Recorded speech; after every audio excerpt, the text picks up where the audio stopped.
Hello guys, in this video I'm installing a new race seat in my Miata, and well, you will see that it's not as easy as it should be, especially with a car as small as a Miata. And at the end of the video I will share with you some of the tips that I learned from the mistake installing the seat. Ciao!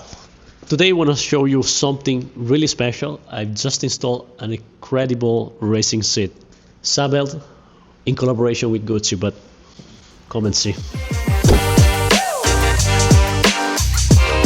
Of course I'm joking, but I did buy a racing seat, and here it is. You can tell it's light. And why just one? Because of the weight? No, because I'm broke. But today we will try to get this in the Mazda. One eternity later.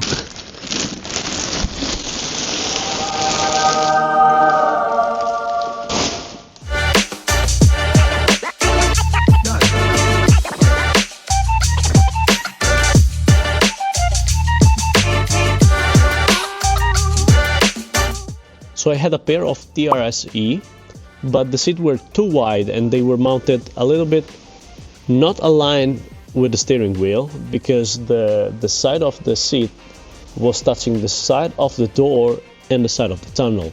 So I wanted to change the seat for something more comfortable. What? They were mounted on the original slides, so the seats was really sitting too high, with my head almost hitting the soft top, and with a position too forward. And I decided to buy this Sparco REV QRT. It's fiberglass, it's extremely light, 7 kilos. It costed me 384 euro. Why this seat? I had some requirement. It had to be light, it had to be small, and I didn't want the Sparco Sprint. We all know that the Sparco Sprint can fit perfectly on the Mazda, but I wanted something different, and actually this is pretty comfortable. And by the way, if you struggle like me in finding a seat that fits the Mazda, let me know in the comment which seats are you driving with, because I really struggle to find something with this measurement. And again, I have to see if it fits. So let's install it.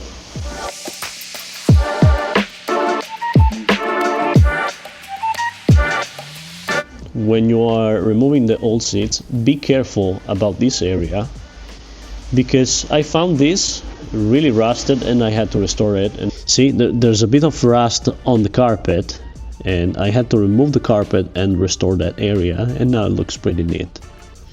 The sit-in looks pretty nice, but the problem, I think I will have to do a little bit of adjustment in and out. I think it's not gonna be a 5-minute job. No matter how hard I tried to fit the seat in, I eventually realized the brackets I bought were the wrong ones. Yes guys, this is your reminder to always read the product description carefully. The brackets were compatible with the Sparco REV, but not with the Sparco REV QRT.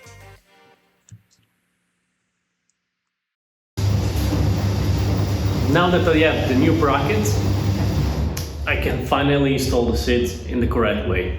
So the first thing you want to do is to install the bracket, but not tight them. So you put the bracket in, and you want to be able still to slide this. Okay, but make sure the one close to the transmission tunnel is as close as possible to the tunnel. This because there's a problem with the tunnel, and it's one of the reasons why a lot of seats are not fitting in the MX-5 NA. So if you see, there's a little bit of a hedge here, if you can touch it, and you cannot push the bracket further than this point, and there's still a lot of space, see? You can hammer it down. A lot of people hammer that edge down, but I don't want to do it, so I will leave it like that. When you're happy, use the seat to space them.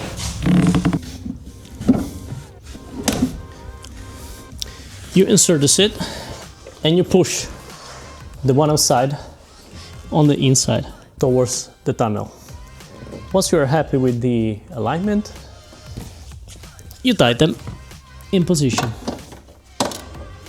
Now you can fully tighten the brackets around 22-25 Newton meters. You don't want to tighten too much because in case of crash they will undergo to a lot of tensile force and you don't want to preload them too much. So 22-25 Newton per meter, it's more than fine. And now it comes the fun part. You have to find your position. You have to test different position. And as you can see, I already tested a couple. I hope the next one will be the last one, and then I will give you some advice. So it's always a good idea to test the position before the final torquing of the bolts. And it's always good to try the position with what you usually use on track, for example.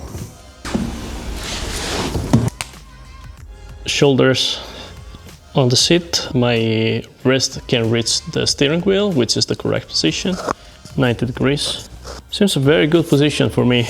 Maybe I would love to have my legs a little bit more straight, so a little bit more space with the leg, but if you have to compromise, it's always better to have the leg closer to the pedals than to be too distant from the steering wheel. I think I'm happy like this, because if I go 1 centimeter back, I have to modify the brackets, because I can reach it. Because this edge is hitting the edge of the seat, so if I want to go in this direction, I have to cut the bracket here. And secondly, doing this, I will be too distant from the steering wheel. I will have to modify the spacer. And for now, no. By the way, even if I'm trying it like that, like this, and it seems alright, it might not be once I drive with this configuration. So you always have to try first. Now it's time to torque the bolts. At 25 Newton meters as suggested by Sparco.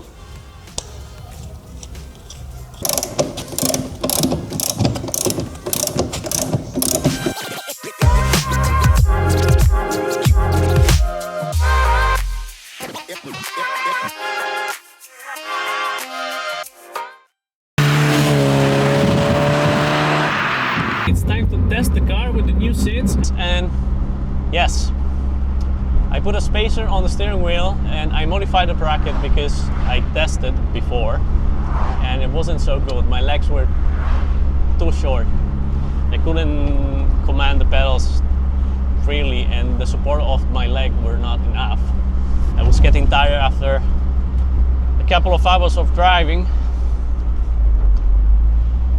But now I think the position is perfect. The seats are narrow enough for me. They are fairly comfortable, harder than the one I had before. So I will probably feel it after, but there's still a problem. You know the little dent that I was talking about on the tunnel that I didn't want to hammer? Well, now the door is hitting the door card in the after part. Common problem for the NA, the MX-5. Fortunately, I have another one of these, a new one, so if I want to hammer the tunnel, I can just change this.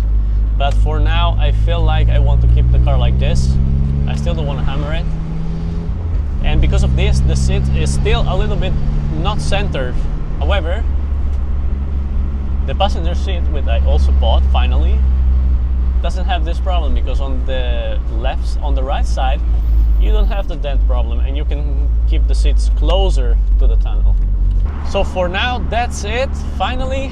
That's not it. So if you're planning to buy a bucket seat, like I did, you have to consider a couple of stuff.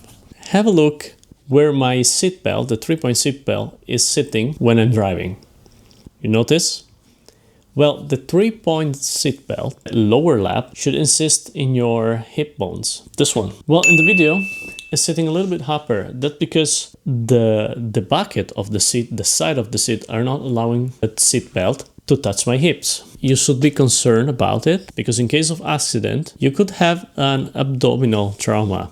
Something else that you have to pay attention for, it's your shoulder height. If you look at the picture, you can see that my shoulders are more or less at the same height of the seat openings. Shoulders higher than the seat openings, you risk a spine compression. Shoulder lower than the seat opening, the harness is not doing its job. Lastly, but not less important, is the broomstick test. So you take a broomstick over your head and the broomstick has to touch the roll bar and the windscreen, leaving a space between the broomstick and your head. If this is not the case, you have to lower your seat, or else in case of a rollover, well, it's not going to end up well. In my case, the perspective is a little bit off. I have more or less 1 centimeter between my head and the broomstick. If you came up to this point, thank you so much for watching and see you next time.